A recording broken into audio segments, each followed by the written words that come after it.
Cool. Okay, so welcome to this conversation, debate, whatever it turns out to be, with Elias. And I just wanted to say, first of all, the reason we're talking is because you made a video about antinatalism, Yes. giving your thoughts and some rebuttals to some of the sort of fundamental points about antinatalism. And then we set this up to sort of discuss it, and you've got some other things you wanted to bring Yep. up. But I'll let you give a bit of an introduction of Yeah. how you want to do things and who you are. Yeah. Exactly. So, okay. First of all, I am an undergraduate student in psychology in Cyprus, and I made a video about antinatalism because I'm currently working on a paper about it. And the video itself, it's like as I'm processing the things I'm reading and stuff like that, I like making short videos about topics, etc. So the video itself is quite short, and it's an introduction and a small refutation of very basic points. So today I want to talk more in depth about the way I think about it, and I want to hear your thoughts as well. Mm. And I want to clarify some things. First of all, I made a mistake in the video where I put a picture of Ricardo Lopez while I was Right, talking yeah. about David Benatar, which is a very stupid mistake from my side. So I wanted to apologize for that in case anyone saw it. So Mm. that was a very stupid mistake. And also, I want to say that some of the arguing that I did in the video was very simplified, so it didn't go across as I wanted it. I think as I wanted it. So Mm. this discussion will be very helpful for that as well to clarify some points. Yeah, Okay, sure. so if you And yeah, yeah, I just quickly wanted to no, ask no, go because you ahead. said you were doing writing a paper on this as A well. So paper. when you say you're writing a paper, is this something that will be made available publicly, or is it just something that is for sort of in your university? Yeah. Well, I'm writing the paper in order to submit it to. There are many journals in philosophy that accept papers from undergraduate students and graduate students, Mm. etc. And so we'll see exactly how it Yeah, goes. Um, I'm working closely with some of my professors as well that are helping me with feedback and stuff like that. yeah, So it's more on the future. It's not ready yet by sure, any yeah, means. And I'm generally new to antinatalism, so I'm very open-minded about everything about it. And yeah. we'll see how it goes. Yeah, sure. Well, if you want to go straight into the first thing you wanted to discuss. Yeah, yeah. Okay, so I think there is four different lenses through which we can look at antinatalism. Mm. The first is some basic epistemology that I would like to clarify so that we have some common ground and some common language. Then I think it's better to go to the axiological asymmetry, especially the Benatarian type, which is the most popular as well. Uh, After that, I think we should go into consent and the consent arguments, um, and the logic behind them, because Mm. I saw a discussion you had last week with Mr. Wolf, and Oh yeah, yeah. yeah, yeah, yeah. I saw that he said a lot of the stuff that I want to say about consent as well. Okay, So I'll keep it more specific when we get there. sure. I'll try to not expand too much.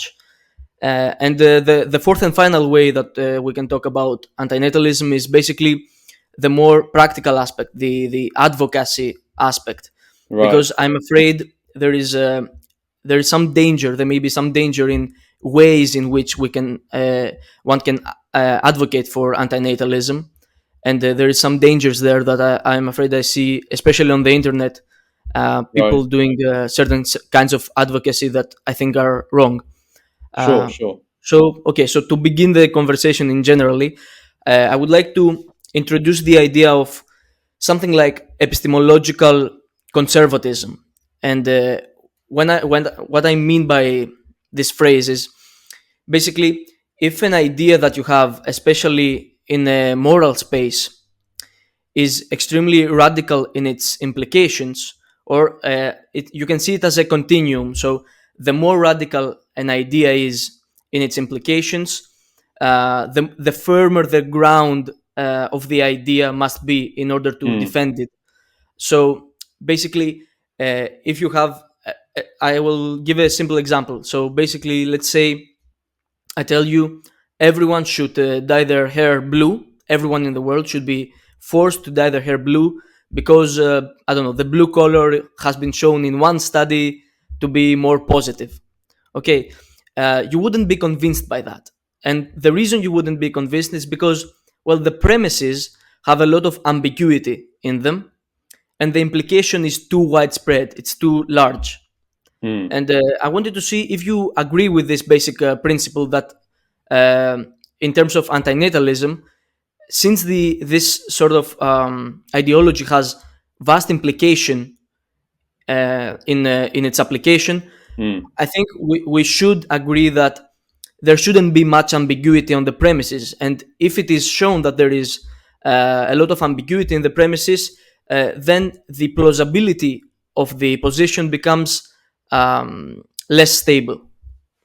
Yeah, so I guess I'd say two things about that. The first thing I think I'd say is that I agree with you to the extent that it applies to um, claims that are empirical, right? So the example you gave was an empirical claim about dyeing your hair blue. It has some effect, and you need to have, if you're going to use governmental force to force people to do that, then obviously you need to have a strong basis for that. Yeah. But I don't see if that would necessarily jump over into the realm of values, because I think there's a difference between empirics and values, which we can maybe discuss. Not that I'm Hmm. an expert on that.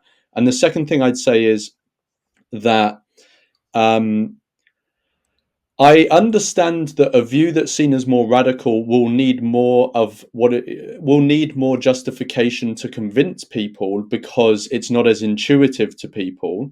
Although some parts of antinatalism can be very intuitive to people, Yes. Yes. but I don't think that means that the position itself, to be a valid position, needs to be as well, like more well founded than any other sort of value claim. Hmm. Because if we were to go back 100, 200 years, it would have been seen very radical to give women the vote, right? And so, but now it's completely accepted, and well, in most parts of the world, or many parts of the world, Yes. right? In most parts. Yeah, and so people nowadays would not see that view as a radical view, and would not require as much of a justification for them to be convinced, because they would kind of just be convinced because of the culture they exist in, right? Hmm. So I think there's two things we've got to look at: is like, does a position have a valid defense behind it, and is that defense going to be um, convincing enough to the average person, based on like how radical it is perceived as, if you get what I mean. So there's the one aspect of like, are the arguments actually good arguments, and there's another one of, are they sort of palatable to the average person, right? Because obviously, like I said, nowadays women having the vote is very palatable to most people, but 200 years ago it wasn't. You maybe have the same with like veganism, right? So now True. it's somewhat palatable to some people. In 100 years from now, veganism will probably be much more palatable to people. And when I say veganism, I mean sort of, like animals having basic rights, and we don't Yes. exploit them in egregious ways and stuff like that. So in 100 years, this will probably not be seen as a radical view, but at the moment it is.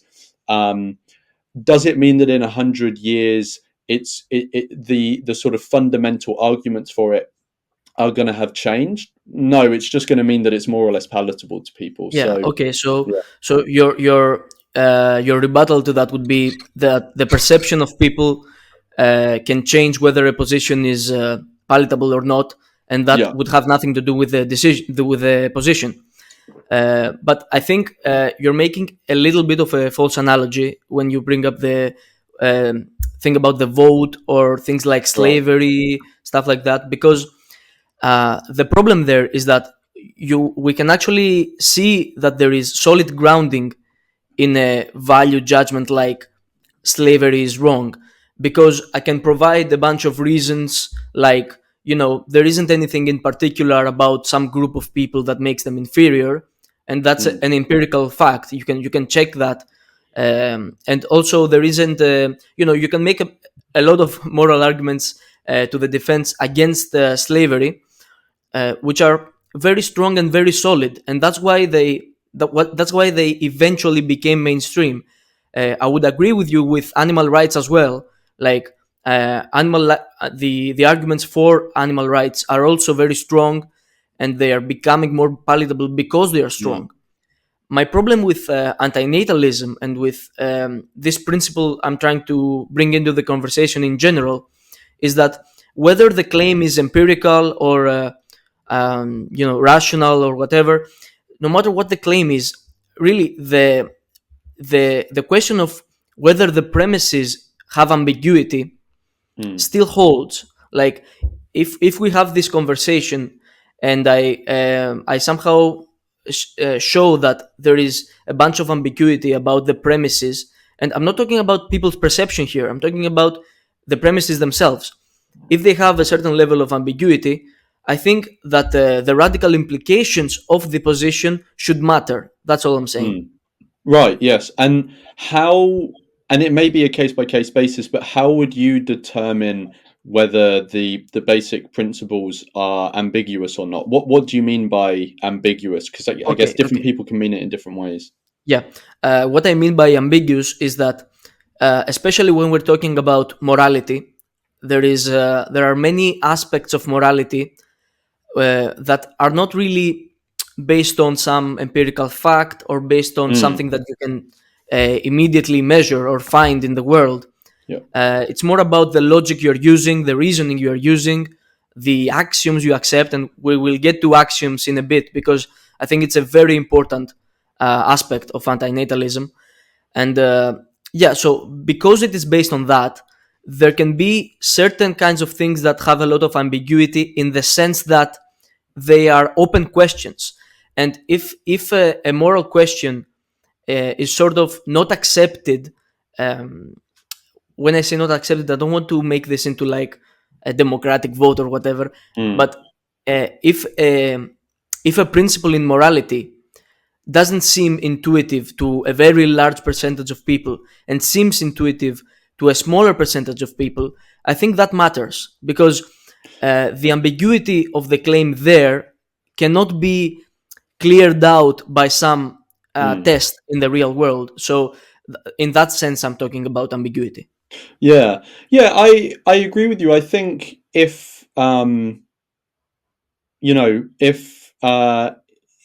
a certain sort of axiom or principle that something rests on is not widely held in people's intuitions, that can suggest that it may have something wrong with it, but it doesn't necessarily show that it has something wrong with it. Because I would appeal to something like animal rights again, like even still now, whilst support is growing for giving animals basic rights and, the rise of veganism and stuff, this is becoming more popular, at least in the West. Um, that wasn't always the case, right? And Yeah. even still now, the vast majority of people see animals as essentially how we used to see human slaves, right? These are property, we can use them how we want, etc. So, but I think we've both said that we agree, right, that there's a solid case behind animal rights. So Yes. I think there is some room for, even if a view doesn't widely Yeah. Sorry to sort of interrupt. Sorry adhere. to interrupt. But I Yeah, think go on. that's because the animal rights claim may not be intuitive when you first see it, but it is based on further claims that are intuitive. So, Right, for instance, the claim that an animal has feelings, which is right. that's Yeah, empirically verifiable actually, but yeah. in some sense, or the claim that physical pain is bad for Mm. people who can feel it. So these are claims that are obviously very intuitive, and that's why Right.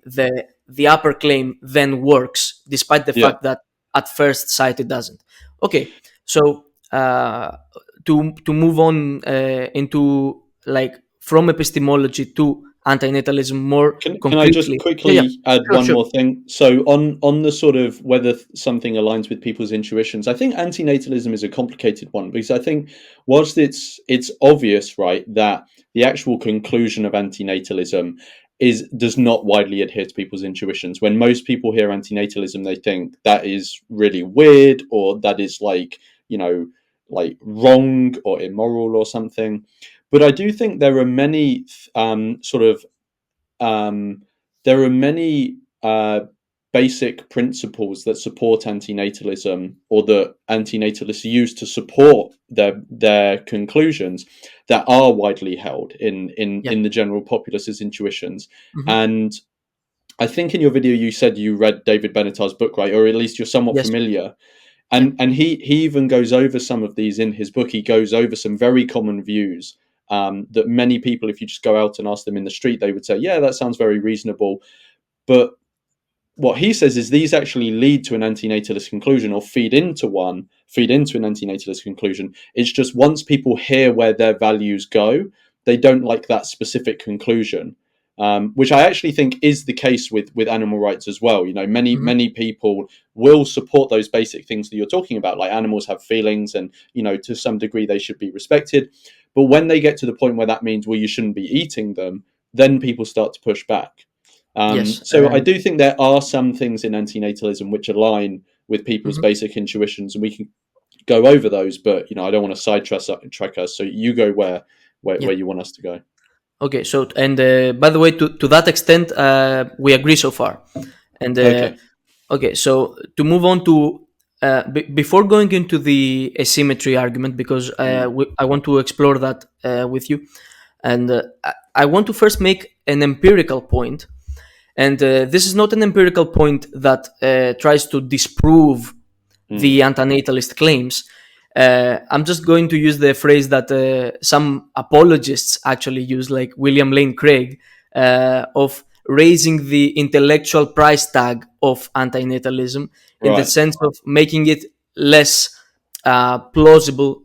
And you'll see what I mean. Okay. So let's talk about existence a little bit, existence itself. Uh, when we're having a discussion, I don't know how familiar you're with metaphysics and ontology and this area of philosophy, but when we talk about existence itself, I think we need to keep in mind something very basic that we take for granted, which is that existence itself is something contingent. And not only is it contingent, it's also very, very extremely specific. And what I mean is the following: we have a principle in philosophy called the I'm forgetting the words. No, it's good. Uh, yeah, basically everything needs a justification. That you should have a justification for anything that is contingent. That for anything Right. that could have been otherwise, right? So basically, if you have blue eyes, you need a justification, which is your parents had these Yeah. genes and they passed it on, etc. So if we go back to the from the chain of events to the very beginning and we think about existence, I think it becomes clear that when you compare absolute nothingness, and there's different levels of nothingness. Like you can have nothingness in the sense of not having matter, or nothingness in the sense of literally not having a mathematical structure at all, not having any logic in the universe, laws, etc. If you think about absolute nothingness and you compare it to the existence that we know, and I'm not talking about the universe here because many people will cite the multiverse, but it doesn't matter here. We're talking about existence.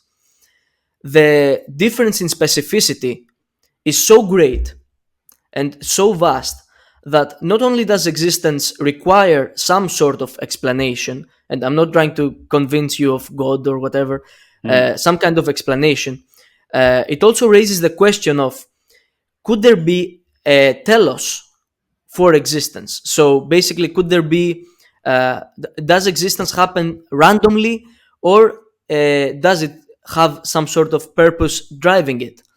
That's called teleology. So does existence have some sort of teleology? And I think I'm not trying to convince you that there is teleology to existence, but I am trying to convince you that the question of whether there is some sort of teleology to existence is an open question, And it's actually more plausible, in my estimation, that there is a telos to existence. And the reason this ties in well with antinatalism is because, in order to be an antinatalist, I think you have to accept that existence, without regarding pain and pleasure, etc., Mm. you have to accept that existence itself isn't something that has value. Otherwise, taking it completely away from people would be immoral. So I So think, yeah. can I just Go on. quickly clarify something? When you've been talking about existence this whole time, do you specifically mean the existence of consciousness? I'm talking about both. Like you can take this sort of comparison, and you can make it both for existence itself, like the world, right? Mm. So I am also talking about the world in itself, but you can also make the exact same case for consciousness, and this is a great leeway here, because consciousness is just as it has the same sort of relationship that existence has to non-existence, because consciousness is extremely mysterious even to this day, Mm. and we really don't know if it has some sort of telos, if it has some sort of purpose, even if it is, whether it is evolutionary or not, etc. There's a lot of debate there, and as long as the question is open, and not just technically open but really like mysterious there, I Mm. think this makes antinatalism, at least, uh, like it makes the position such that you should be very careful before adopting it. And is that because just point out where I've sort of misunderstood what you're saying, but is that because you're saying, you have to be very careful with adopting an antinatalist position, and I assume you're saying that because it's a position that advocates for not creating new consciousnesses, right? And so Yes, if you follow that to its logical conclusion, given that we know consciousness as it manifests in different conscious individuals, if sort of new consciousnesses ceased from coming into existence, consciousness would eventually die out, basically, because yes, each conscious individual has a lifespan with a birth and a death, and if we stop the births, clearly obviously all the existing ones are going to die at some point, and so eventually consciousness will be no longer. Um, so is that, and are you saying that that's a tricky position to take when we don't understand consciousness, because if consciousness went away, it could do you think that could, it could potentially lead to something worse because we don't understand what it is, or can you flesh that out a bit? yeah, Why okay, would taking an antinatalist position that would lead to no more consciousness, why would that necessarily be a potential bad thing in your yeah, eyes? okay. It could be a potentially bad thing because, for all we know, if there is, like, I want to like clarify a little bit what we mean by telos. So for Mm, instance, the telos of an eye is to see well, right? So you would never hope for someone to be born with a bad eye, right? So if right. that's, if we take this as a sort of course there's different kinds of telos, etc., but you get the gist of it. Like it's more proper, more valuable, more good to fulfill the teloses that are there, instead of cutting them off without consideration for them. And what I'm Okay. basically saying is that consciousness could have some sort of intrinsic value. And in fact, I'm going to, when we're talking about the axiological asymmetry, I'm going to advocate for the position that existence and experience itself is in some sense intrinsically valuable.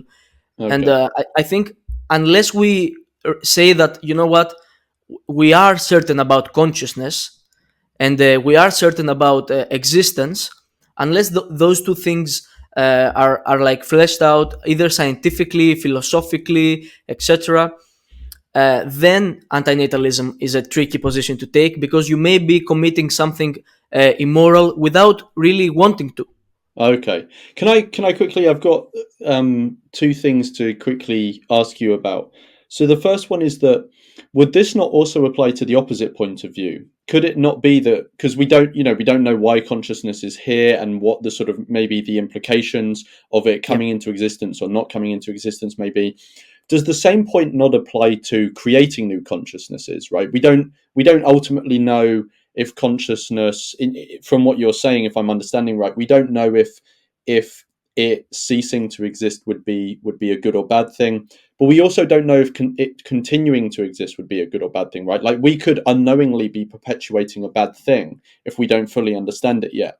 So does that point not apply to sort of Mhm. both cases, or do you not see it that way? I mean, almost arbitrarily, I could say that, like, I could simply respond by saying that, you know what, if it turns out that continuing consciousness is actually a bad thing, we will at least find out at some point and we will Mm, cease to do it.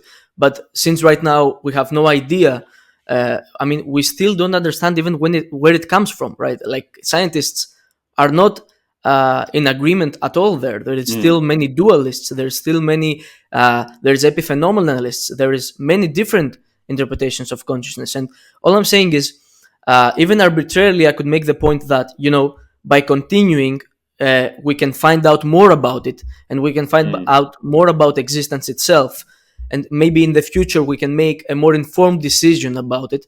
So even arbitrarily, it's risky to take the let's all exterminate humanity right now position. mm. And the well, exterminate, I don't mean kill everyone. You Yeah, know what but I mean? I mean, non-reproduction. Yeah, yeah. yeah, exactly, obviously. And so that's the first thing. And the second thing is that I think even if this sort of answer doesn't appear clearly, or whatever, I think just intuitively, again, we go back to moral intuitions and stuff. I think just intuitively, uh, most people would agree that, you know experience, there's something special about experience, and it's not something negatively special. It's not something uh, that you would assign the word bad to. You wouldn't Mm, exactly assign the word good to it as well. I agree with there, but I think most people would agree that there is something special there, and it's at least worth finding out what it is. And just so it doesn't get left behind, I want mm, to also remind that I'm not only talking about consciousness. I'm talking about other fundamental questions as well, like for existence itself, that it can have a teleology uh, of itself, which would be literally something like a cosmic value, right? So even if you don't think that consciousness is anything special, you would still have the problem of, well, if existence is somehow special, then you would obviously want people to experience it.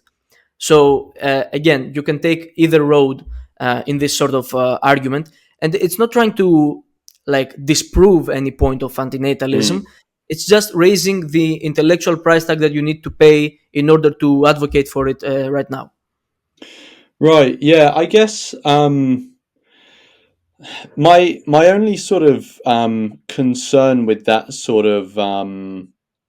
uh, sort of line of hesitation, I guess, is that um, it that's that's a question about finding out why consciousness is here, if it has any ultimate purpose, this sort of thing.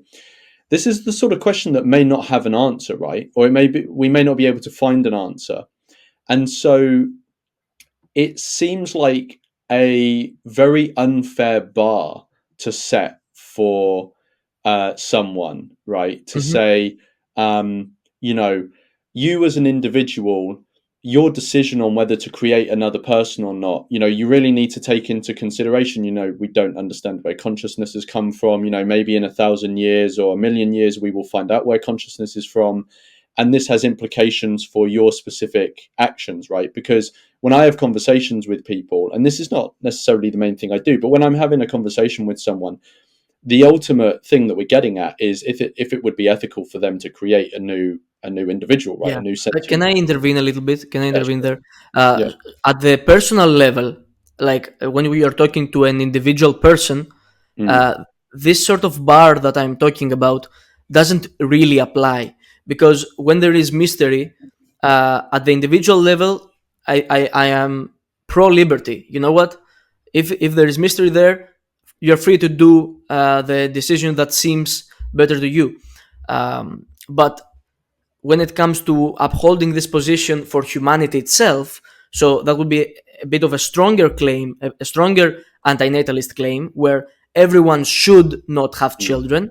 That I think that's where the bar has some importance. And you're right that it's a little bit unfair, or at least it seems a little bit unfair in that consciousness may not be solved. But I don't think that's a problem for the person talking about the consciousness. I think it's a fundamental issue for antinatalism itself, because again, there needs to be the ambiguity needs to clear out before we can say, you know what, let's end everything, because this ends everything. mm, Just to intervene a little bit, at the personal level, we agree. We can talk about axiological asymmetry and consent, and talk about that at the personal level, and at the humanitarian level, I think it becomes important. mm. So I guess my feeling on it is that whilst I understand it would be very interesting to discover, why consciousness has evolved, or whether it evolved, where does consciousness come from? Is there some sort of ultimate purpose to it?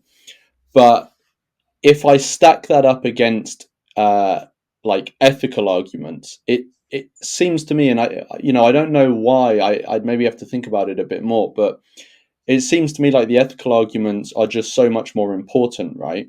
When I am considering whether it is a good thing to continue consciousness, right? It seems much more important to me consider the harms and the suffering that are going to be imposed on the individuals that come into existence, as opposed to this sort of more general consideration of like, well, is there an ultimate purpose to consciousness, and we don't exactly know where it comes from. Yeah. I don't think you necessarily. I understand um, hesitation about certain things in general, especially in the realm of empirics and politics and things like that. And I don't know. Have you heard of Chesterton's fence? I've heard of it, but I don't remember what it is. Yeah. So there's this idea of Chesterton's fence, and I've often heard it used as a way to sort of describe the differences between a more conservative perspective on things and a more progressive perspective on things. And the basic idea is that Chesterton's fence is basically, imagine you're walking through a field and there's a fence that you come across, and there doesn't seem to be a clear reason for the fence to be there. You don't know why it is there, right?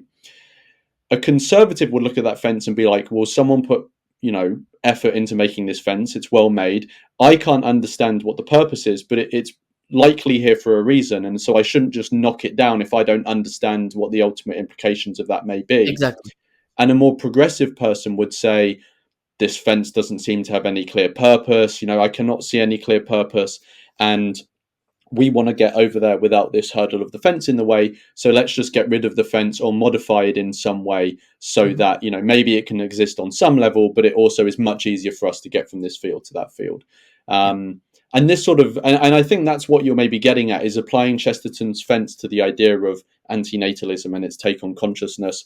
And whilst I agree Chesterton's fence is an important principle when it comes to changing things on an empirical level, when it comes to things like politics, because there will be things that have existed, sort of certain principles or institutions that have existed for many decades or many centuries, that we sort of come to take for granted. We kind of forget why they are there and what purpose they serve, but they do serve a purpose. Yes. When it comes to applying that to consciousness, I don't necessarily think it carries over to the same degree. And even if it does carry over, I think the ethical implications of perpetuating consciousness seem to me to be much, much stronger. Okay.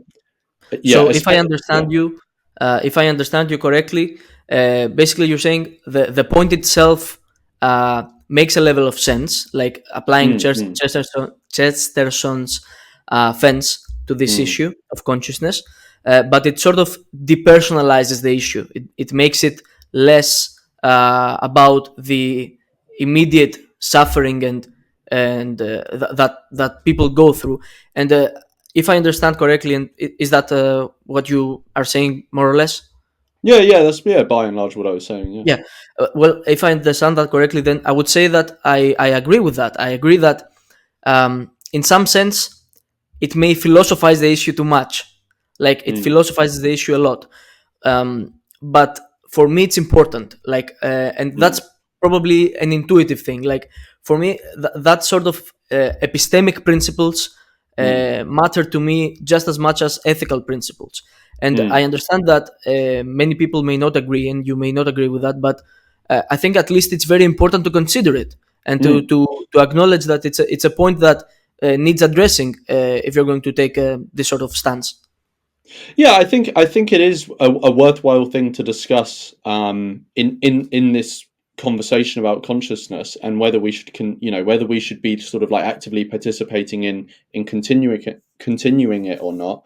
Another interesting thing that maybe somewhat runs along the same lines is I had a conversation with a libertarian guy. I think it was like over a year ago now, Hmm. and the conversation we had actually went on to psychedelic experiences. And he was saying that his understanding of consciousness and where it comes from, and the purpose behind it was kind of changed after having a psychedelic experience. And he said that prior to having a psychedelic experience, he may have been more open to antinatalism, but after his psychedelic experience, he came to see consciousness in a different way, and in such a way that he was much more skeptical about saying, we shouldn't be bringing new consciousness about, or new sentient beings, which is an interesting one. And I think it's interesting to talk about, and I found it very interesting to talk about with him. Um, it's just that that's something that I can't really make any contact with that point that he was making there, right? Because it's sort of like it's an individual experience he had Yeah. that I'm sure the English language is not, fully equipped to convey. Um, and I don't think it's the same with what you're saying, but it's just interesting that it ran along similar lines in terms of I'm hesitant to, sort of give any sort of uh,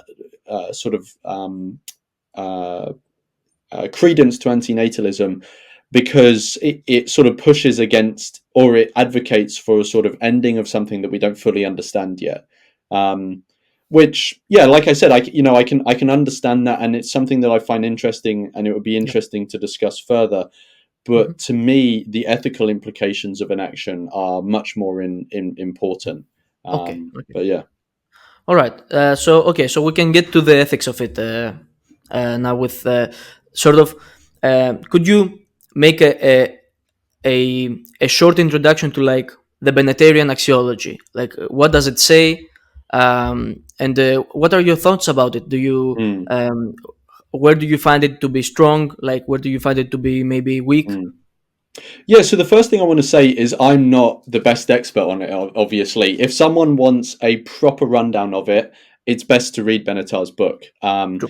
But what I would say about Benatar's asymmetry as a quick introduction, as it's basically, so it's not a logical argument for antinatalism. It is an axiological argument that he's making, right? And he's basically saying there are a variety of ways that we can value um, the presence of pain or pleasure, that he uses as an example. The actual asymmetry is between harms and benefits, but it's just easier to use pain and pleasure as examples. And he says that pertaining to bringing new sentient beings into existence, there are a variety of ways that we can value the coming into existence of the experience of pleasure and the experience of pain, right? And what he says is his axiological asymmetry says that once someone who exists, X exists, the presence of pleasure is good, and the presence of pain is bad on a basic level.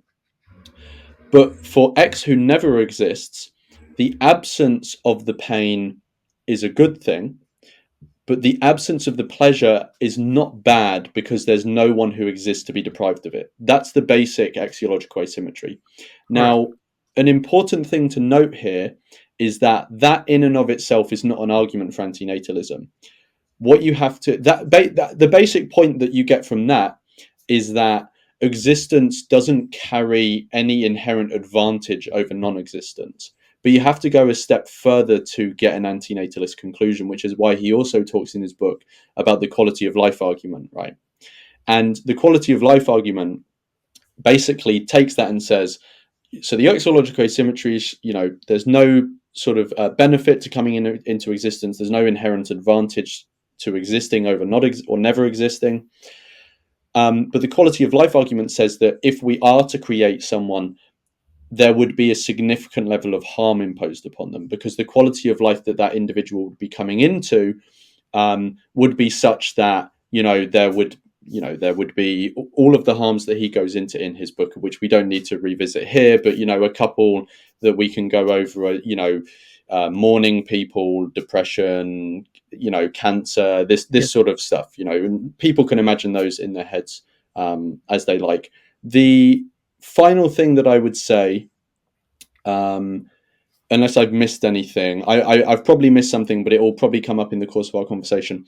The last thing I would say is that I think for me, so I'll explain my view of the axiological asymmetry and whether or not I agree with it, and then I'll come on to what I think the biggest weakness is of it, because I know you asked about its sort of weaknesses as well, right?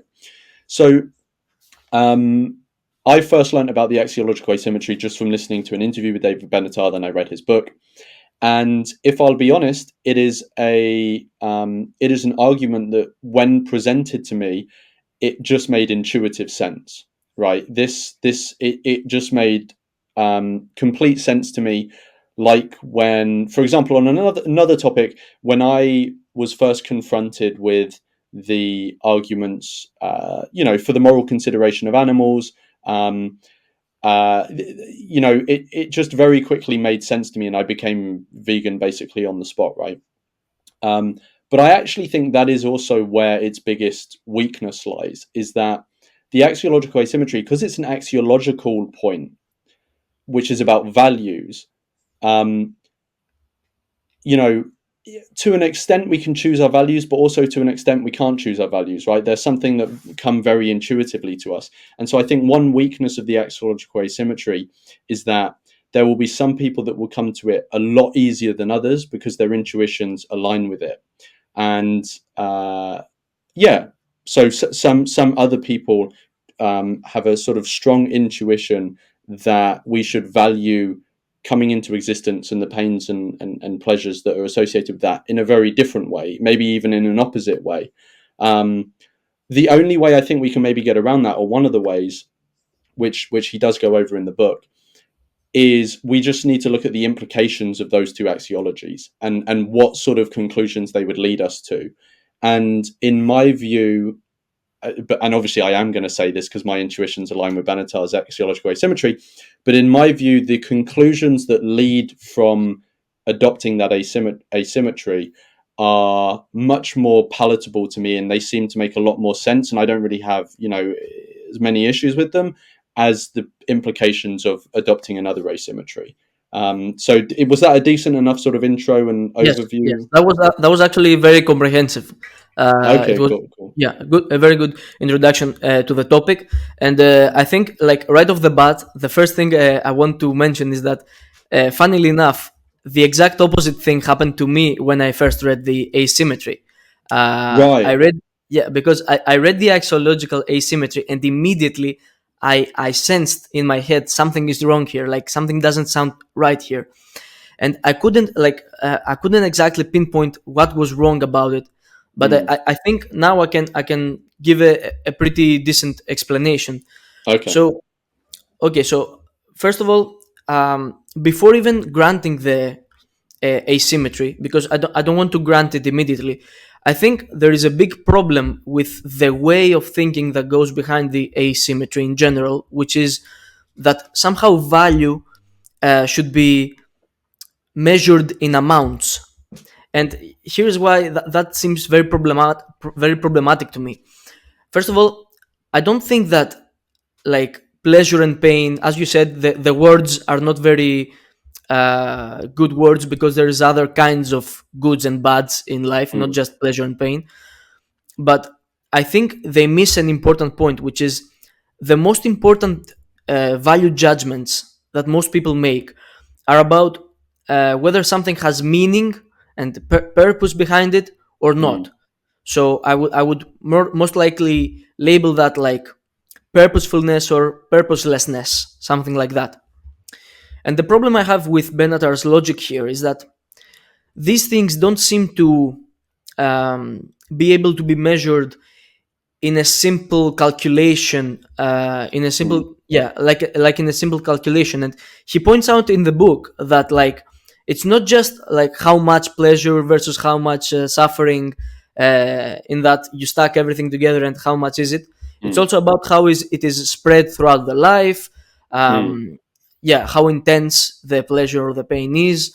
And these are all good points, but I think what's missing there is that value itself does not really work in a calculation of amounts. And mm, I want to give, like, an example of a conversation. So you go to talk to a person, and, like, maybe you're having a bit of, you have some drinks, and you're talking about life's deepest questions, and you ask them, well, is your life worth living? Like, do you feel that your life particularly is worth living? I don't think that in their heads they're doing a calculation of how mm, many good things have happened, how many bad things have happened. Let's see, there is a bit more of good, so, my life is worth living, or there is a bit more bad, so my life isn't worth living. I mm, think most people think in a way different manner, and they think in the following sense. They think something like, are the purposes that I am pursuing important enough to me? Are they valuable enough to me to justify the inevitable suffering I'm going through? mm, And I'm with you with the fact that there is a lot more suffering than we think in life intuitively. And I think that's a great point that Benatar and antinatalists make, because really there is a lot of suffering in life when you think about it. mm. Um, but still, I don't think it works like a calculation. Yeah. I think the way it works is, are the purposes I'm pursuing worth um, going over the suffering for? And the last point I want to make to sort of finish my argument and hear your response is that this particular claim is quite a bit different than the axiological claim of Benatar, in that it's completely subjective. And the thing is, when I say subjective here, subjective has sort of a bad reputation as a word, because it feels like you're talking about something baseless. But that's not what I'm saying. When I say subjective, I mean it literally, like whether something is sufficient to go through suffering for Mm, is literally a question about subjective evaluation. yeah. It is a subjective evaluation. So if I can show, and Benatar actually agrees with this, if I can show that most people at least think that the purposes they're working for are worthy enough to go through the suffering for, then I don't think that Benatar's counter argument, which is the deluded gladness argument, works. I don't think you Mm, can say they're deluded about it, because it is literally, by definition, a subjective evaluation about sufficiency and not yeah. a calculation. So, what are your thoughts about Yeah. this sort of So approach? I've got three main things I want to say, and I'm just going to do a very quick bullet point now so that you remember them as well, so I don't forget them. Sure. So the first thing I wanted to talk about was the calculations. The second thing I wanted to talk about was meaning and purpose, and the third thing I wanted to talk about was what the majority of people saying that their life is worth living and the implications of that, right? Okay. So to go to the first one, calculations. I agree with you that it's very even if it is in some way possible to make calculate sort of calculatory statements, right? About morality or pain and pleasure.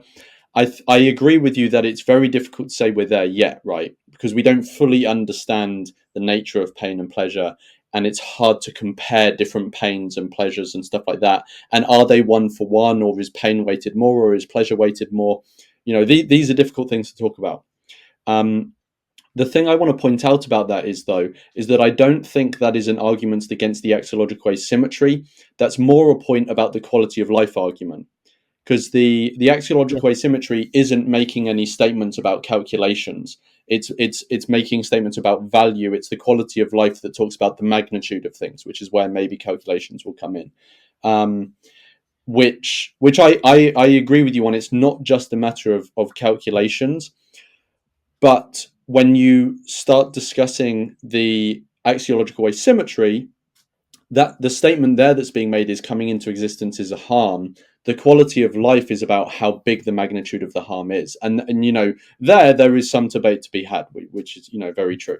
Um, the second thing that I wanted to say was on meaning and purpose. So I agree with you that once someone exists, meaning and purpose are very important things, and often people will elect and decide for themselves to go through some level of suffering or pain because there's a meaning or purpose behind it, right? And there can be many examples of this.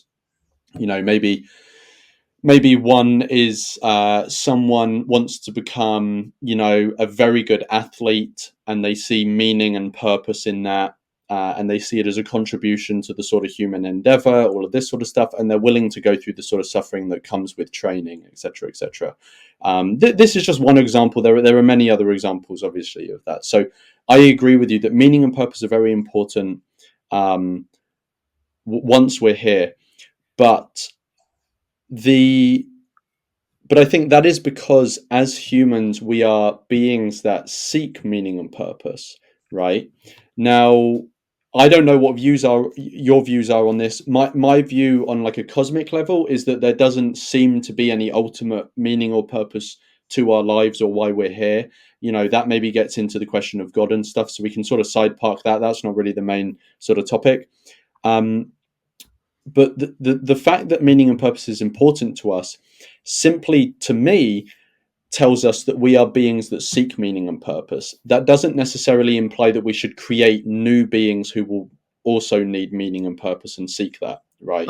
But I'm sorry to interrupt, Yeah. but if we are beings that seek purpose, then doesn't that mean that by definition, once a being becomes, because I don't want to say a being becomes a being, like, and Mm, we'll talk about how that's a bit contradictory later, but once a being comes into existence, don't you think that this nature would, like, he would inherit the same nature that we have, or she, and they would also have this sort of longing for meaning and purpose. And so, mm. if this sort of longing for meaning and purpose is sufficient for us to actually value our existence, then I guess it's sort of irrelevant whether, like, whether some alien who isn't human would Mm. think it to be uh, like valuable. If the person that is going to exist finds it valuable, then I guess it's not a defeater for the natalist position. No, it's just that the fact that we as beings who already exist value the meaning and purpose in our own lives. The only point I was making is that that doesn't count towards creating new individuals, because it only implies that once we exist, we find value in it. But that doesn't mean that we should bring people into existence, right? So, and I could maybe use another example of like, you know, something else that is really important to us is having access to resources, so we have a good standard of living, having access to community, these sorts of things. Um, which those things are very important to beings who already exist, and they should be provided and accessible to people. But that's not a reason to create new people simply so that they can have a community and access to resources and meaning and stuff, because the only reason they need those things is because we created them in the first place. If we simply just sort of chose not to create them, then there would just be, concerning that being, non-existence. They would just never exist, and there's there was no one deprived of that meaning or anything like that, because they don't exist to be deprived. um, so that was the only point I was making, was that I agree, meaning, purpose, very important once we're here, but I don't see it as a reason to bring people into existence. Um, the final thing I wanted to touch on was about if the majority of people, um, you know, assess their lives as worth living, right? And I think there's 2 points to make on this, and I've actually done a video specifically on this topic. Um, which obviously will have more details. So I'll link that in the description, because I'll probably forget stuff. And obviously, if there's any videos you want me to link that will support anything you say, I'll link them in the description. But there are two things to say here. The first thing to say, and Benatar says this in his book, is I think it's very important to make a distinction between starting lives and continuing lives. So I think that when you talk to many people about the value of their own life, they are talking about the value of their own life as it exists and continuing existing, right? When it comes to whether their life should have been started in the first place or not, is a very different question.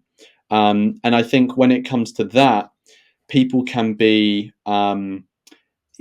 people can think in ways that I don't think are accurate about the situation. And I think that's because thinking about beings who would never have existed, right, is very difficult for us, right? Because It's we impossible. evolve. Yeah, I don't know if it's impossible, but I think I'd have to think about it more. But it's definitely, at the very least, very difficult, and sometimes I even find it difficult. And that's probably because we evolved to live on the savannah, right? We did not evolve to do these complex, thoughts in our head about non-existent beings and stuff like this. This is why the average person on the street doesn't understand something like quantum relativity or subatomic particles, because it's like we didn't evolve to understand that. Mhm. So that's one thing I'd say, is that there's a difference between starting and continuing lives. And I think when most people are asked that question, they're probably thinking about continuing their life, or their life as it exists, rather than whether it would have been better for them to have come into existence, or if it would have been just a better state of affairs to never exist. Um, and but I also think, even if the majority of people, when asked the question, was it better for me to have come into existence, and they've thought about it really long and hard, even if they do assess that it was better that they started to exist, that doesn't necessarily, to me, justify procreation or bringing new sentient beings into existence. Because even if, say, 90% of people say that, or 95%, there's going to be a minority of people who are the ones who lose out, right? And I don't know if you've heard of the short story, The Ones Who Walk Away from Omelas. Have you heard No, this? no. So it's by Ursula K. Le Guin, and it's a very short story that is, used often in political discussions and philosophical discussions. And the basic idea is that there is this city called Omelas, where everyone has wonderful lives. It's a great place to live.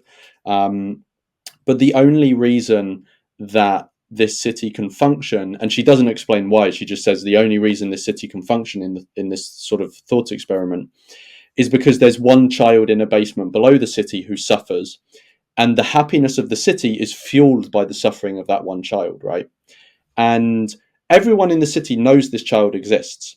And from time to time, some of them go down and look at this child, and some of them then say, actually, I'm going to leave Omelas, right? Because I don't want my happiness to be at the expense of that one child suffering awfully.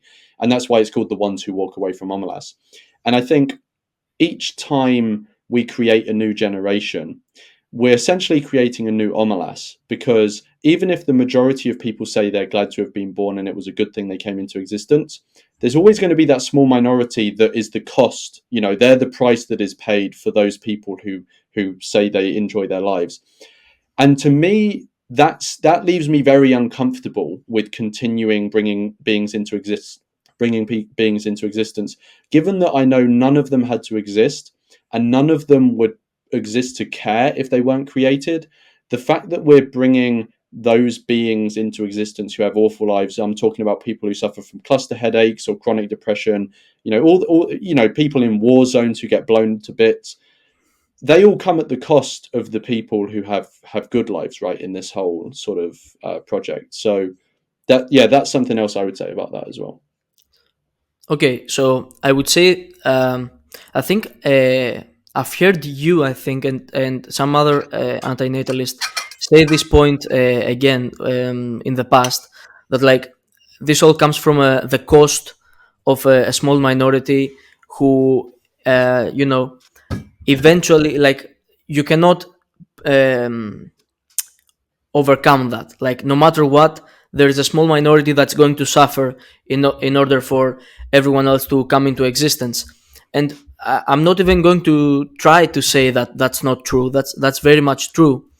But I think when we have conversations that are this fundamental in ethics, like should we all exist or should we all cease to exist, I think even though we should be very much empathetic to the fact that people are going to suffer, I think we do need to keep in mind that, like, first of all, this minority can become shorter with change in our society, Mm, etc. So, for example, we can minimize wars, we can minimize certain kinds of disease, we can minimize. There are a bunch of things that can be minimized in the long run, but I agree with you that there's always going to be a minority that's going to suffer.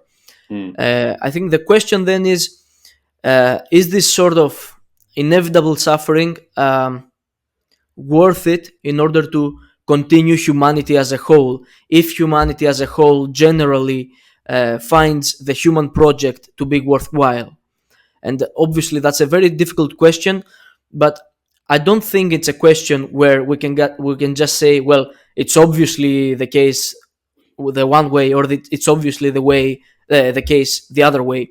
mm, It's a difficult question to say, like, should the small minority suffer in order for the rest of us to continue this strange project of consciousness and mm, exploration that human life has gone through. But I think that's a question more of intuition, because again, it's very difficult to calculate these sort of things. It's difficult to calculate whether the moral badness of this fact, and it is a fact, is sufficient for us to stop the whole thing or not. It's an open question, and it's a very powerful point. I agree. mm, It's a powerful point, uh, but I think most people would still not change um, their decision about whether being here is okay or not. mm, Because again, it's important to state that, first of all, this can be minimized to some extent, this suffering of the minority, and secondly, I know this. I don't want to sound harsh or anything. mm. It still remains like a minority of people. It's not like uh, we sacrifice like 50% of people in order for the rest of us to survive. It's not. It's nothing like that. It's. I agree with you. It's very problematic at a human level, but I still don't think that it's a strong enough reason to give up everything. Mm. So I agree with you that when we're talking about this whole thing of like, should humanity as a species continue in general, is a very complicated topic, especially with the implications of what that would mean, right? For other sentient beings. Um, but when it comes to the point you were talking about, how the minority of people who lose out, um, that can be minimized. Now, in my view, because of the axiological asymmetry, I think everyone loses out, right? Even the people who have the best lives at the moment, because of the axiological asymmetry. If you accept that, coming into existence is always seen as a harm. It's just the level of the harm is greater or lesser, right? So the minority that we're talking about are just the people or the individuals at the extreme end of the harm. But I view Yes. everyone on that spectrum. Exactly. But I'm sorry to interrupt, but that's exactly what I'm sort of trying to say. It's like Yeah. this is the extreme case, and I think you would agree that uh, if someone thinks that it's only the extreme case that is really the problem here, then the question isn't that clear. The problem isn't that clear. But I Yes. think what you're saying is that any kind of existence is essentially a harm because of the axiological asymmetry. And so, to sorry, sort of No, it's rebut good. that, what I would say is like, look, first of all, there's a problem with the asymmetry itself, which is that it supposes that the non-existence of suffering is bad Hmm. for a being that doesn't exist. To No, me, that the non-existence of suffering is good. It's yeah, good that there's no sorry, suffering. Yeah. yes, Yeah. Yeah. the No non-existence worries. of suffering is good, but my question there is like, for whom? There is no Hmm. person there to be like to have a good effect on by not suffering. There is no person. So just like when you say about like, okay, the person will not experience pleasure, but there is no person there, so it doesn't really matter, it's neutral. Well, I would say it's equally neutral with suffering, Yeah. right? So if there is no person there to talk about, the non-existence of suffering suddenly becomes a neutral aspect, not an inherent good. And then, Hmm. well, if we accept that, and I don't know if you accept it, but we'll talk about that. If we accept that, then it becomes the case that non-existence would be neutral in general, and existence would have goods and bads, right? Um, but even then, I have another problem, which is, okay, let's say we accept that this is the way that it is. Okay, neutral on the one side, completely neutral. On the other side, we have goods and bads. And maybe you can make the case that there are more bads than goods, and therefore antinatalism still works. Okay, I would say, well, even if we accept this asymmetry, this this axiological system, this doesn't disallow us from talking about other axioms. Like it's not the case that the only axiom in ethics is benefit and harm. At least in my opinion, like benefit and harm plays a huge role, but there is also other axioms we can talk about. So we can talk about something like the presence of experience or the lack of experience within consciousness. And I would say the presence of experience within consciousness itself is fundamentally better than the lack of it. And here's the important point. I'm not saying, because many people do say this and they fall into a problem. I'm not saying that the non-existent person who doesn't experience consciousness is being harmed, because that would mean that everyone should procreate all the time, right? What I'm saying is that the presence of consciousness is in itself an intrinsic good.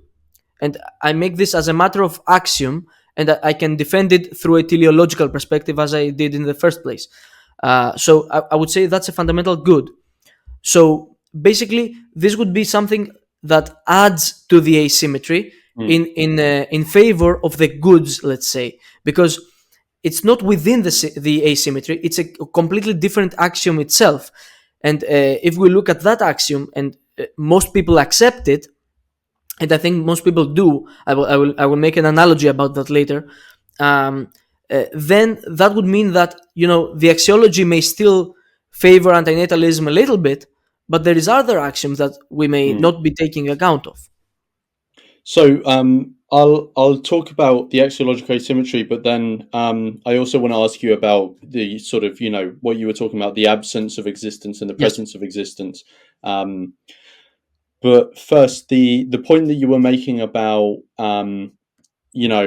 Benatar says in his axiological asymmetry that the um, the absence of pain is good, right? And you said, well, someone could just say that it's neutral, which is true, which is why I was saying, that is one of the weaknesses of the argument, is that someone can simply say, no, I'm gonna put my I'm gonna put my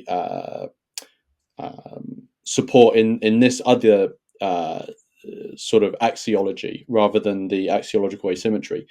Um, which is true. Someone can do that, and Benatar admits this, and this is what I said earlier. Someone can do that, and he says this is not a logical point; it's an axiological one. So someone can do that, but they then have to accept the implications of what that means, right? Um, so, before we get on to talking about implications, one thing I do want to say is, and he actually talks about this. I don't know. I know you've read Better Never to Have Been, but have you read any of the papers that he wrote since then that reply to the people who have responded to his book? No, no. In fact, I have only read Better Never to Have Been. Okay. Well, if you want, I've got the PDFs of that, and I can send them to you Yeah, if that you'd would be like to very read them. helpful. But Actually, he replies to this in those papers, and I'm not going to remember exactly what he says, so I'll only give my own version. But so when it comes to saying that the absence of pain is good when someone never exists, what it's not saying is that there is someone who's actively benefiting from that, because obviously that person doesn't exist. What it's saying is if we compare the scenarios where X does exist and X never exists, we can say concerning the individual who does come into existence or never comes into existence, right? The value statement that is being made by the axiological asymmetry is that it is good they are not suffering from the suffering that they would that they would experience when they come into existence, in a similar way that, say you have someone who's very old and has cancer, and people say, they're better off dead. Now, obviously, once they die, they don't exist. They're not actually actively better off in some way, but the state of affairs concerning that person, as when they were in existence and when they're no longer in existence, we can say that even though they don't exist to actively benefit from not existing, that state of affairs is still good, and it's good that they are no longer suffering, right? okay. Can I respond to that real quick? Yeah, yeah, I don't know Benatar's version of it because I haven't heard this particular counterpoint, but sure. it seems to me that it doesn't really work because it's simply restating the thing in a different way. So here's what I mean by that. You said, like, when he says that the lack of suffering is good, he doesn't mean that like a person is benefiting from it, but that in comparison to existing, it is better. That's pretty much what you're saying, correct? Yeah, it's a value statement, right? So I think Yeah. often people try to criticize it for not being logical, but it's not a logical point, which is Sure, what sure. he's saying. It's an axiological one. Yeah, yeah, So, like I was saying before, that's kind of one of the things about the argument is, like, it's a value that you accept or you don't accept, in my view. I mean, maybe there are people watching this now that are screaming at the screen saying, Lawrence, you're explaining it awfully and I'm getting it all wrong. But in my understanding, it's like saying for someone who exists, pain is bad, right? There's no logical point you can make to say pain is bad. It's just a value judgment, right? Of the yeah, negative experience of pain, we say that is a bad thing to experience, yeah. right? But I So think, yeah, but you do run into a logical problem here, and the logical problem that you run into is that if you accept axiologically that the lack of pleasure is not in any way important for the non-existent person, then I think just by virtue of logic, you have to accept that this also is the case for the person who is not experiencing suffering. And what I was trying to say sorry, earlier is that, yeah, can you repeat that one sentence again? Sorry. yeah. So what I'm saying is you're running into a logical problem here because even though it is a matter of axioms, I think if you accept the axiom that the lack of pleasure is not important for a person who doesn't exist, then I think just by virtue of simple logic, you have to accept, you're sort of forced to accept that the same goes for suffering. Because as you said, you started comparing like the person who exists and suffer to the person who doesn't exist. Well, I can do the same thing with pleasure. I can say, well, look, here is a person who achieved something great and he's experiencing this great moment, and look at the person who doesn't exist. He doesn't experience the pleasure. So isn't that bad for him that he doesn't experience the pleasure? Again, it's Mm, the same logical contradiction. if the person does not exist, it's neutral, no matter whether we're talking about the suffering or the pleasure. And even if you make it a matter of comparison, well, then you either have to accept that the lack of pleasure is also significant, or you have to accept that both are neutral. That's my position on that. Okay, so let me, maybe one way of fleshing this out is looking at one of the implications, right, which Benatar actually uses. Sure. So, or I think he uses one like this. So, let's say you have two couples, right, who are both thinking about having children, and they both go to a doctor to get some sort of DNA scan. And because they want to be responsible parents, right, they want to know, if I have a child, are they going to have any genetic sort of abnormalities, or are they predisposed to having an awful life or something like that. And one couple find out that they if they had a child, that child will have some genetic abnormality that will just mean they have a horrible life. It'll just be very bad, right? It'll be an awful life. Now, most people would look at that and say, yeah, it would be bad to have that child. Like, the correct decision would be, don't create that individual, right? Um, and then you look at the other couple, and that couple goes to the same doctor, but what they get is the reverse. They say, the doctor says, if you have this child, they are genetically predisposed to have an extremely good life. They're going to have a very high hedonic set point. They will, hardly anything is going to affect them negatively. They'll have an amazing life. Now, most people don't seem to have the intuition there that those people should actively have that child. Like, there's some sort of compulsion for them to have that child. They would just say, well, it's a neutral thing, right? Like, if they have the child, it's good that that child has a good life. But if they don't have the child, they haven't done a wrong thing, because there's no one to miss out on that pleasure, right? The child is not harmed in any way. This is the asymmetry that's one asymmetry of duties and moral judgment that stems from the axiological asymmetry that Benatar was talking about, right? You wouldn't get that same judgment stemming from what you were talking about, which is the neutral asymmetry, where we say the absence of pleasure is neutral and the absence of pain is neutral, right? You would only get that asymmetry in judgments there, which is very intuitive to most people, from the axiological asymmetry that he describes, which is one of the big points he's making in his book. Is saying he hasn't pulled this axiological asymmetry out of his arse. Like, it's not something that he's come up with.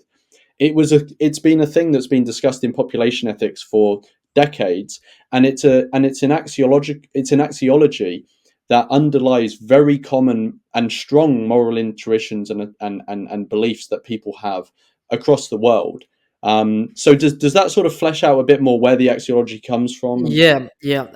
I think there is a language problem a little bit here, a Right. linguistic problem, because the linguistic problem, in order to explain it a bit better, is that, well, it's not exactly that the reason we look at the first case and say neutral, and the second case we see it and say good, you did a good thing. It's not the case that this stems from the axiology itself. I don't think it stems from the axiology itself, because it's not like we're saying um, existence. Like, how can I say this? Like, the action that the parents took by not procreating the child who is going to be Mm. sick, etc. It's not that this is good because the absence of pain to a non-existent entity is good. It's not the same thing. I don't know if you see exactly where the linguistic problem is. It's not that it is a good thing that it didn't get that child in existence, but it's not a good thing because the lack of pain is good for a non-existent entity. Mm. It's So it's a bit of an after the fact goodness. If you yeah. understand what I'm trying to say. So what do you think in what do you believe sort of explains that difference in judgment that people make, in that it's bad to create an individual who will have a horrible life, but it's not similarly good to create an individual who will have a, a pleasurable life. Right. It's just simply that if you do create them, it's good for that individual. Once they exist, they will have a good life. Yeah, I What think do you that, think? Yeah. yeah, the difference there is, okay. So to put it more simply, like, the difference is that we understand suffering very acutely. Like, Mm, suffering is like really bad, and if you know that suffering, there's going to be a lot of suffering, then intuitively, like, the emotional response is going to be stronger in general than if it were that the person is going to have a pleasurable life. But that's because we also sort of automatically assume, I think, that when we hear pleasurable life, our default position is we're thinking about a normal life that is without much suffering, I think. right. But if we were to flesh it out more and say, by pleasurable life meaning you're going to create Einstein, I think then the emotional response would change. Right. Right. But do you think that it would change because they see Einstein as someone who has great external value rather than intrinsic value? Do you think? Well, I think, well, the reason I used Einstein is because, like, as a general, like, if I were to say it with like the intrinsic, a more intrinsic value, although I think um, like it doesn't really change the point. I Mm. would say, like, what example could I give? Um, like, Well. imagine someone who, like, really did the thing that they want to do and really succeeded and really had, when I say Mm. purposeful, I mean like extraordinarily purposeful life. I think if we really contemplate on that, we're going to have a similar response to what we would have with the very bad life. Mm.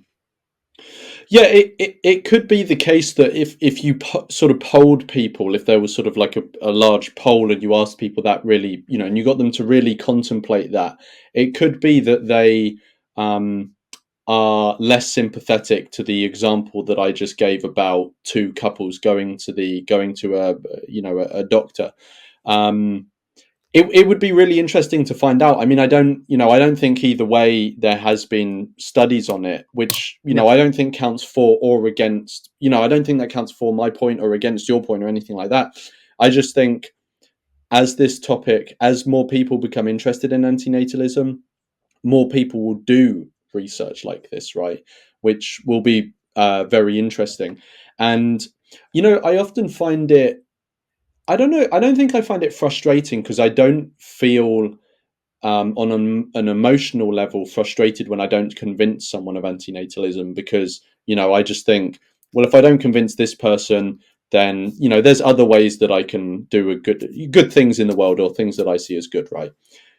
But it is to some level frustrating because I've had many conversations about antinatalism, and when it comes to, obviously there's many other aspects of antinatalism. The axiological asymmetry is just one yeah, aspect, and it's one of the most popular things people want to talk about because, like, it's very just philosophically, like, interesting, and people often see it as quirky, right? And also Benatar is probably the most famous antinatalist, so they like to talk about his stuff.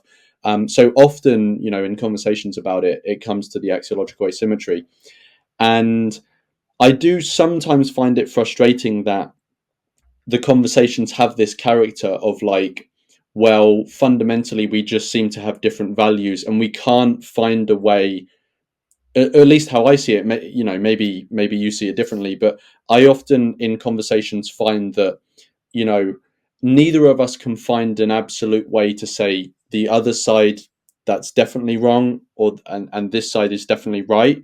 It often just comes down to there's a gap between our values, and I haven't found a way to bridge that gap either way yet. yeah. And maybe through having more conversations, I will. Maybe someone will come along and provide that sort of the bridge of that gap. But I feel like we're coming up against that gap now. In that, I naturally align with the axiological asymmetry, and I don't know which other axiology you naturally align with, but it seems like it's not the axiological asymmetry. Yep. But yeah, so I'm not sure if we'll get much further, and I'm not saying this at all to dodge the conversation or anything else. If there's other things you want to talk about the axiological asymmetry, we can do that. But I just feel like we might keep coming back to the fact that we seem to Yes. sort of Yes. value, Okay. Okay. have different But axioms on that. okay. So the last thing I wanted to add to this is, and you wanted to address this, and you wanted to address this, the thing about presence of experience or lack of experience, Oh and yes, yeah, please, yeah, yeah. yeah, yeah. So basically, what the last thing I wanted to add, and sorry, I see that you want to make a point. Like the No, last no. thing I wanted to add is that, okay, we do disagree in the axiology, in that I believe that it's neutral on one side and good and bad in the other, Mm, and the non-existence and existence. But even if we didn't disagree, there is still the problem of, well, we could make it a matter of axiology, that there is another axiom out there, another important axiom in ethics, which is the mm, presence of experience of the real world. And here I want to make an important point. It's about right. reality. The point is about reality, because look, I think this has been done where they ask people, like, would you rather live in the real world that you live right now, or would you rather live in a Right. simulation that is more positive, like, where you don't experience this much suffering, there is more pleasure, etc. What would you Yeah. rather do? And I think most people choose the first one, choose reality. And the reason I say that is because it seems that we can make an axiom about the presence of real experience. There is something about Mm, having real experience of reality and really experiencing life itself that seems intrinsically valuable, at least to many people. It may not seem like that to you intuitively, but to many people, I think it does. And I've had conversations about this intrinsicness of, like, having actual experience of the real world. And it seems that many people actually do have this sort of inclination to mm, put it as a fundamental value.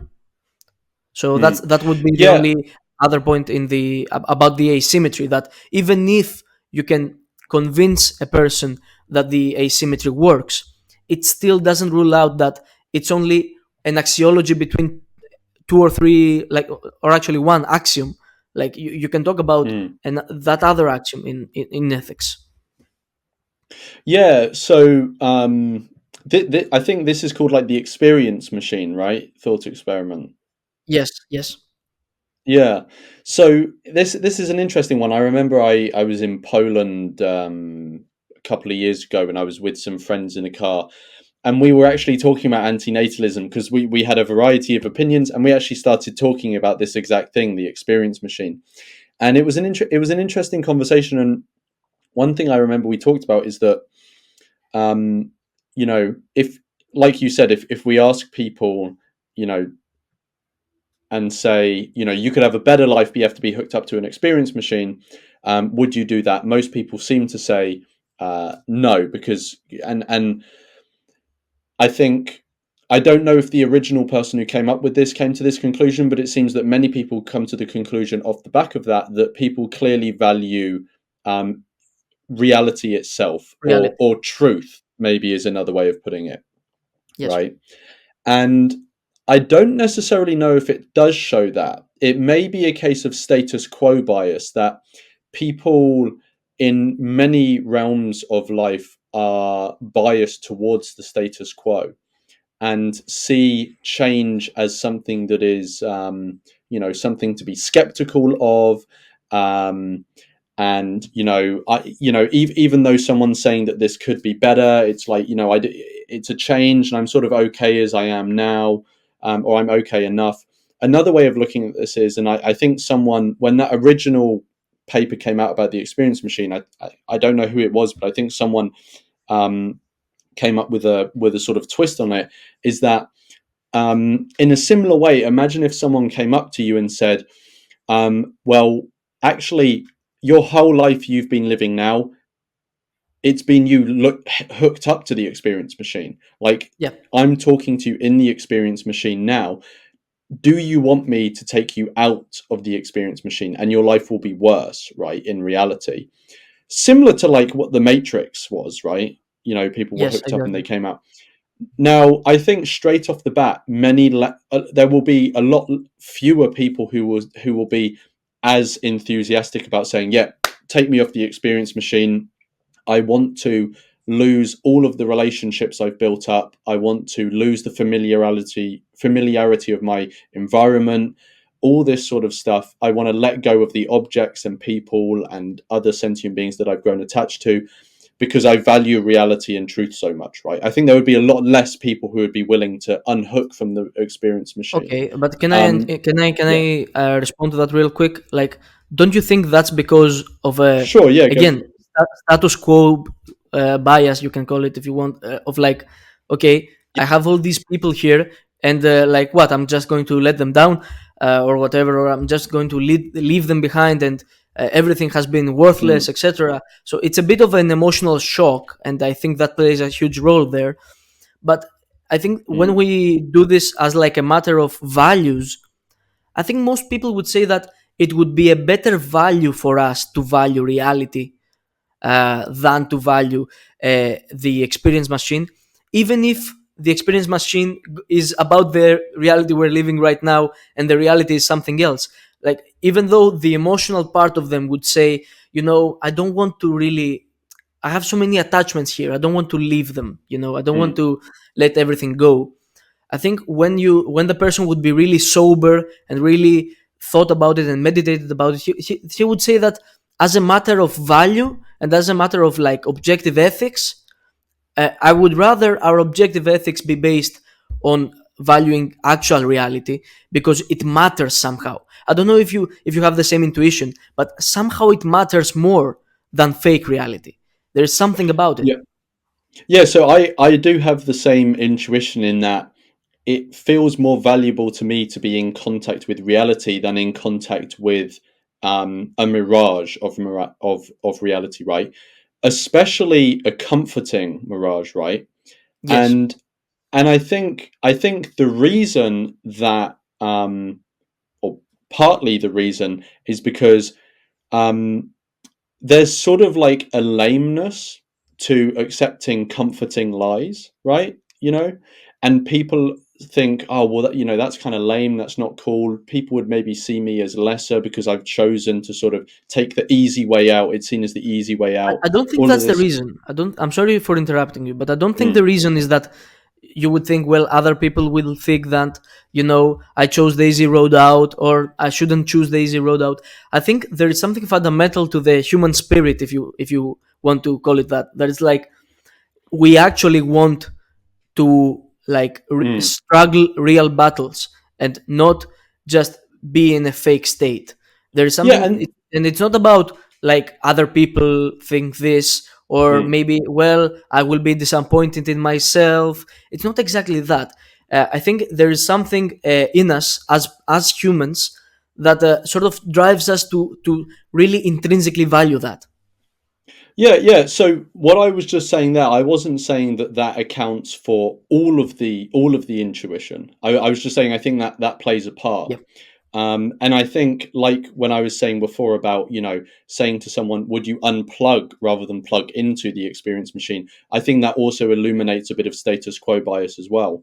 But when it comes to what you're saying about the fundamental intuition of valuing being in contact with reality rather than being in contact with some illusion, I don't know where that comes from. I agree with you, it exists. To me, the most likely sort of or the first thing that comes to my mind is that we've evolved to have this fundamental intuition because it would have been advantageous for us to value being in contact with an accurate representation of reality, because that would have meant that we would have been able to accrue resources better and be aware of our surroundings, both socially but in terms of the environment and all of this sort of stuff.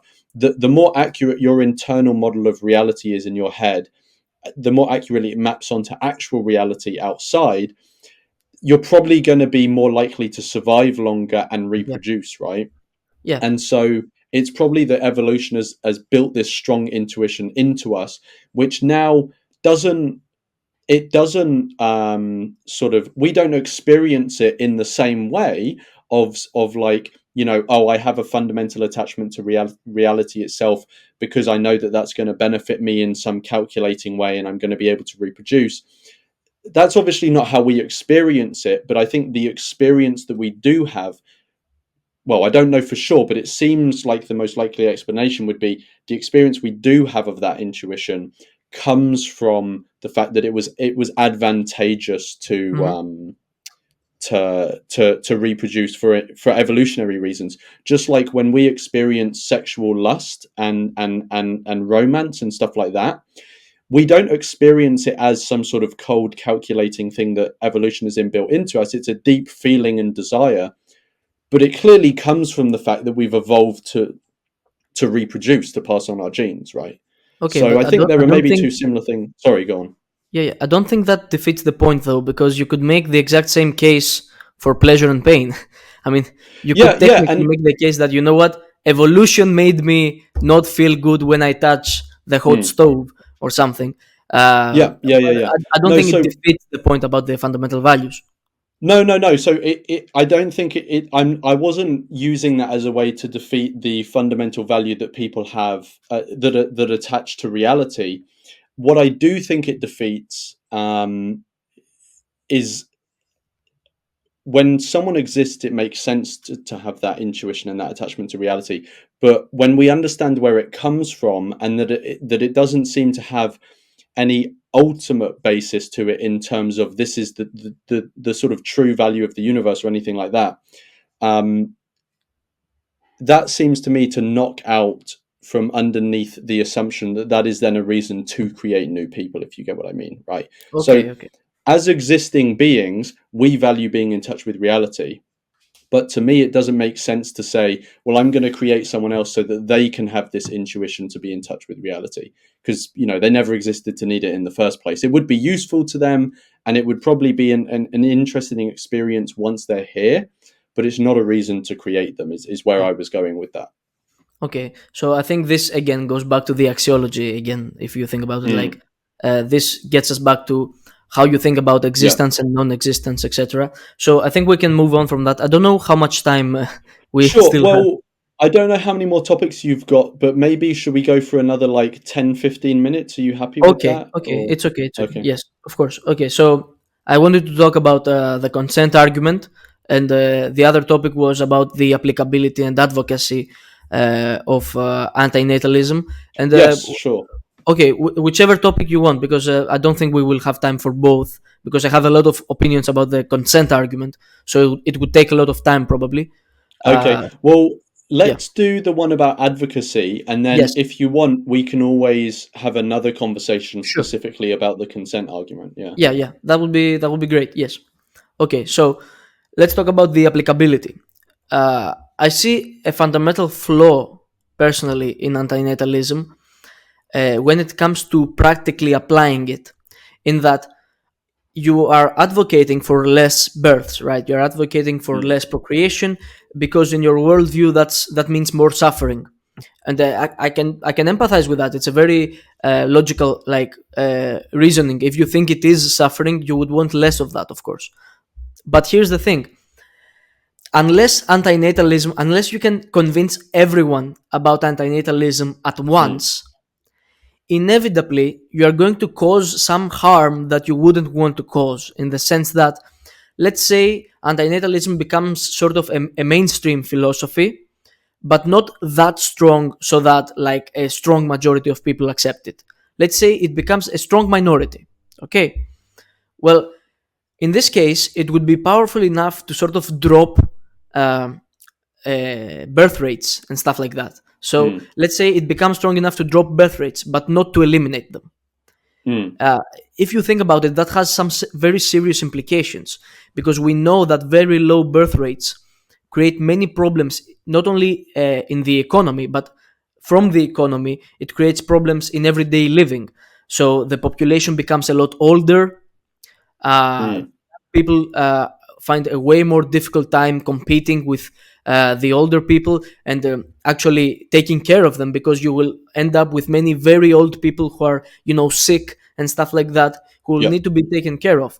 And okay, this is a hypothetical thing, but I think if you take antinatalism seriously, which you definitely do, you have to consider that, like, okay, what if what I'm doing right now actually works?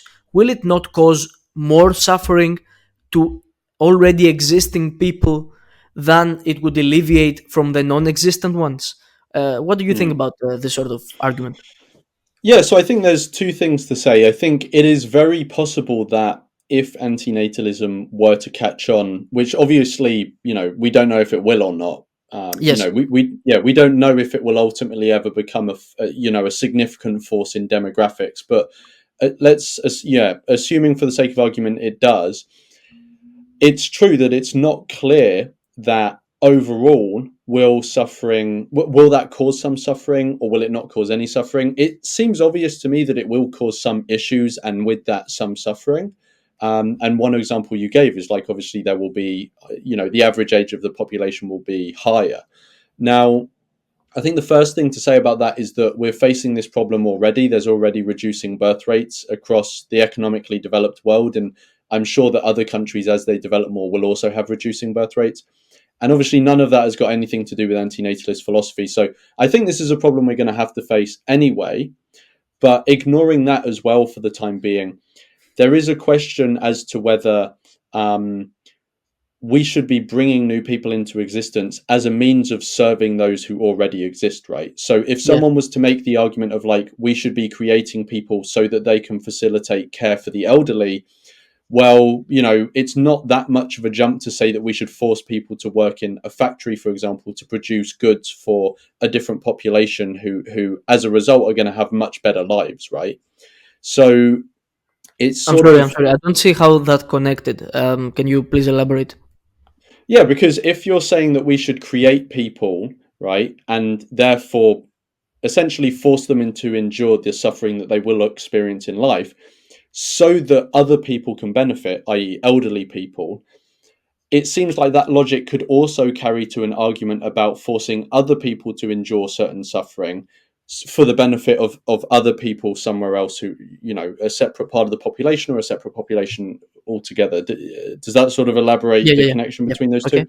Yeah. So that's where I was getting from. So I think we have to be careful about that line of reasoning. I'm not saying that's a knockdown argument of, like, um, I'm not saying that completely disqualifies the concern you have. I'm just saying if we were to take that concern on board, it could also lead to things that are very bad, right? By using people as a means to an end in quite an Okay. egregious way. Okay. Well, Um, yeah, sorry, yeah. and then It seems. I'm sorry, but it seems like you're making sort of a bit of a slippery slope argument here, which is that, well, if we accept this, there's going to be further problems that are going to be driven because of the logic that we use about it. But I it's don't it's think not that. it's not a slippery slope argument.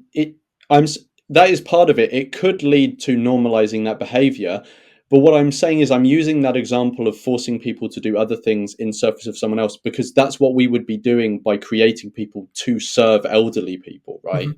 That's what we would be. So it's not a slippery slope. It's literally what we would be doing. Okay. We'd be creating people who ultimately will be, people who get cancer, people who suffer from depression, all these things, all the bad things in life will be imposed on them so that they can serve elderly people and a welfare state, which I think that logic can lead to very tricky places, but the action in and of itself is also seems quite concerning. Um, there was something else I was going to say. Yes, so the second thing I was going to say was um, this only applies this criticism of antinatalism impacting birth rates in such a way where it will cause problems um, only applies to certain forms of antinatalist activism or antinatalists having an impact in the world, right? So to me, it doesn't seem often to people it's not obvious this because antinatalism discourse is heavily centered around humans and human procreation. But I and many other antinatalists have exactly the same concerns about creating other animals as we do about creating humans, right? Especially creating other animals in farms and laboratories and places like this. And Mhm. so an antinatalist could spend a majority or all of their time advocating for antinatalism, but of animals, right? And trying to reduce the amount of animals coming into existence. That to me doesn't seem to have the same problems. And it may actually have benefits, right? Because obviously, then, if we're advocating for less animals to come into existence, one, it in my view, it's a good thing that those animals who are going to suffer tremendously in places like farms, they're not going to come into existence anymore.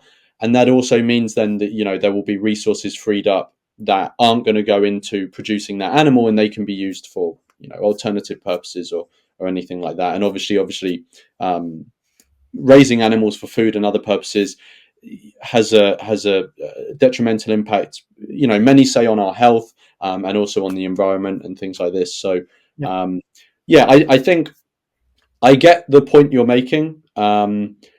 Whether it's a situation that we will ultimately face is an open question. If we do face it, it's also an open question as to, which is the lesser of two evils. But also, if an antinatalist wants to avoid these things, they can simply just do their activism elsewhere. And I actually think that it's advisory for antinatalists to focus more on animals than humans, because animals have much worse lives than humans do on average. Yeah. So, yeah, I Okay. didn't know if you had any thoughts on that. Yeah, yeah. On this line, I would actually agree with you. I think it is, as you presented, it is an open question. Uh, I seem to still think that dropping the dropping birth rates more drastically will lead to very a lot of suffering. And even though Mm-hmm. you can make again the analogy you tried to make, it's a valid analogy, but I think it doesn't change the fact that it will certainly cause a lot of suffering. And yeah, so that would be the only thing I want to say about that. And Mm-hmm. just the last thing, I've noticed, especially on the internet, of course, there are many trolls and stuff like that, and Yeah. people say stuff that is outlandish always on the internet and stuff. But it seems to me that a problem with the anti-natalist community is that it seems to attract a lot of people who simply hate humans, and a lot of people who have Misanthropes. yes, who are very misanthropic. And like again, this has nothing to do with the theoretical basis of Yeah, antinatalism. yeah. We've moved on from that completely. I'm just saying, like, first of all, why do you think that is? Why do you think that, like, many people who are very hateful end up adopting this position? And secondly, what do you think about, like, the very strong emotional response that people seem to have about it? Like, it seems that both both pro-natalists and Mm. natalists and anti-natalists have an emotional connection to this topic, of course. But it seems to me that antinatalists, at least from the experience I've had so far, have a very sort of negative response when it comes to this topic. So, what do you think about those two things? So I'll answer both of them, but I just quickly want to ask so I fully understand. When you say that antinatalists have a very negative response, what do you mean by that? Do you mean that they you yeah? What do you mean Yeah, by yeah. that? To What I what mean is that specifically? yeah, yeah. What I mean is that, like, especially if you go to things like Reddit and stuff like that, Mm-mm. um, it seems that the response goes out of the philosophical space and into the Right. emotional space. Right. Okay, I get what you mean. Yeah, yeah. So the first thing you were asking about is, remind me, just saying like two words and it will come back to my head. Yeah, yeah, yeah. Wait. The first thing was yeah, why it attracts very misanthropic and very Misanthropes. Okay, yes. So one thing that's an open question, and I don't think we know the answer yet, is does antinatalism attract misanthropes, or do people become misanthropic as a result of being antinatalist? If you get what I mean. okay. My my um my sort of like guess around that is that it's both. So I think that if someone has a general negative view of humanity anyway, then it seems pretty obvious that they would get to the conclusion of like, well, I don't want to be part of continuing that, right? So that seems relatively obvious to me, that if someone's misanthropic, that antinatalism may be more open to antinatalism than the average person. Now, why would someone become misanthropic as a result of being antinatalist? Well, if you look at it from their point of view, They've they as an antinatalist view the world as billions of people who exist in a world that is not entirely but significantly characterized by suffering. And there are many people who have horrible lives, and even the people who have the best lives can, be commit suicide. They can have, even if, when I say they have the best lives, I mean like they have access to all the resources. There doesn't seem to be anything that they could complain about, but they still, many people in this situation will have lives that they say, you know what, overall I don't think this was the best life, even though I've had access to all these resources, blah blah blah. Hence why some of them commit suicide. So we live in this world where all this is going on, and you've also got humans do a massive amount of harm to others as well. And they look at that, and people are just, for the most case, just mindlessly procreating and bringing more children into this. Many of those children will obviously suffer themselves, but they will definitely suffer as in part of their life.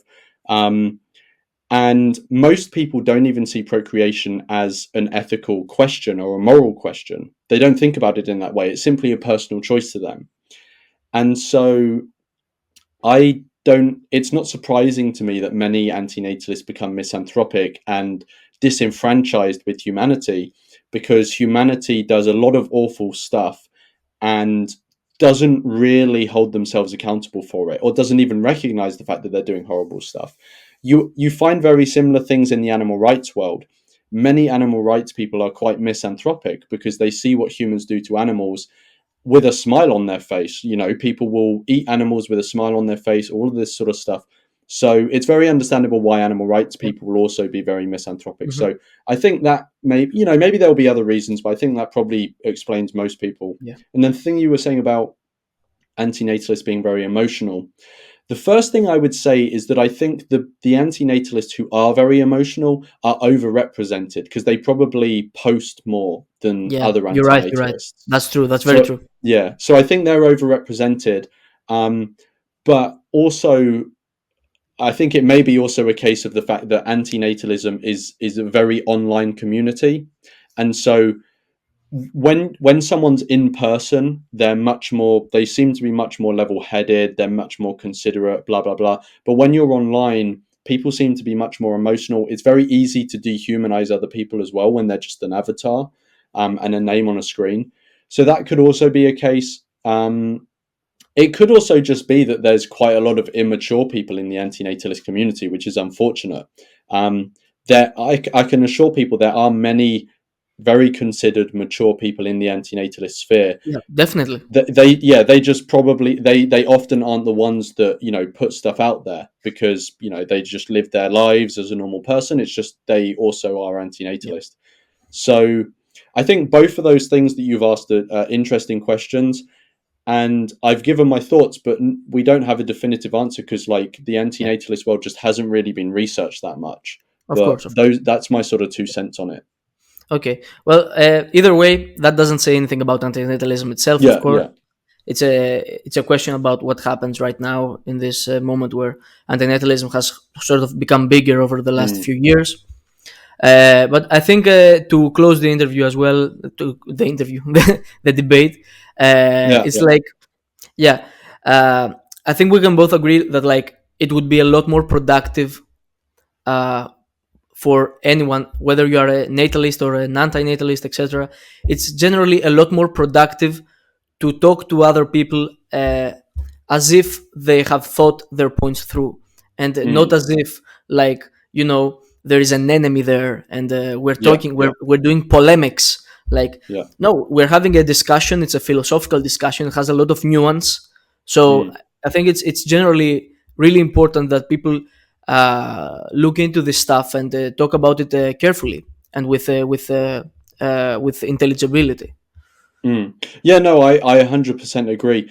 And I also think the only other thing I would say in closing as well is that I think no matter what conclusion you come to, I think when you're thinking about um, the topic of procreation, it needs to be thought about at least in part in an ethical way.